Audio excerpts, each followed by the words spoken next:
क्या आप अपने बच्चों के लिए जो खिलौने खरीदते हैं उसकी क्वालिटी पर गौर किया है? क्या आपको पता है कि घटिया दर्जे के खिलौने आपके बच्चों की सेहत बिगाड़ सकते हैं?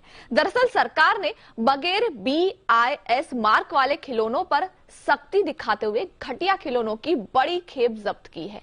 ऐसे में सवाल उठता है कि क्या BIS मार्क वाले खिलौने में गारंटी है कि इससे आपके बच्चों की सेहत को खतरा नहीं होगा?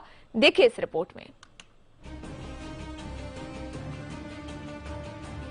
बच्चों और खिलौनों में गहरा संबंध है, लेकिन बाजार में बिकने वाले नकली खिलौनों की खेप ने इस संबंध में दरार डालने का काम किया है। ऐसे में सरकार ने नकली खिलौनों को लेकर सख्ती दिखाई है। सेंट्रल कंज्यूमर प्रोटेक्शन अथॉरिटी यानी CCPA और BIS ने बाजार में बिकने वाले बगैर BIS मार्क वाले 18,000 से अधिक खिलौनों को जब्त किया है। इनमें सर्वाधिक संख्या चीनी खिलौनों की है। छापेमारी के दौरान एयरपोर्ट के साथ बड़े स्टोर्स को भी निशाना बनाया गया। दरअसल 1 जनवरी 2021 से बगैर BIS मार्क वाले खिलौनों की बिक्री पर पाबंदी है, लेकिन इसके बावजूद नियमों को ताक पर रखकर खिलौने बनाने वाली कंपनियां धड़ल्ले से नकली खिलौनों को बेच रही हैं। सरकार ने शिकायत के आधार पर अमेजॉन, फ्लिपकार्ट, स्नैपडील जैसे ई-कॉमर्स स्टोर्स को भी बगैर BIS मार्क वाले नकली खिलौनों को बेचने को लेकर नोटिस जारी किया है। फिलहाल तो CCPA और BIS ने पहले दौर में एयरपोर्ट और मॉल में स्थित बड़े रिटेलरों को निशाना बनाया है। बाद में छोटे स्टोर्स को भी दायरे में लिया जाएगा। BIS ने साफ किया है कि नियमों का उल्लंघन करने वालों पर कार्रवाई की जाएगी। जिन्हें मामले में दोषी पाया जाएगा उन पर 1 लाख रुपए के जुर्माना लगाने से लेकर जेल तक की सजा हो सकती है। जानना जरूरी है कि आखिर दोयम दर्जे के खिलौनों में वो कौन कौन से खतरनाक केमिकल्स होते हैं जो बच्चों को बीमार कर सकते हैं।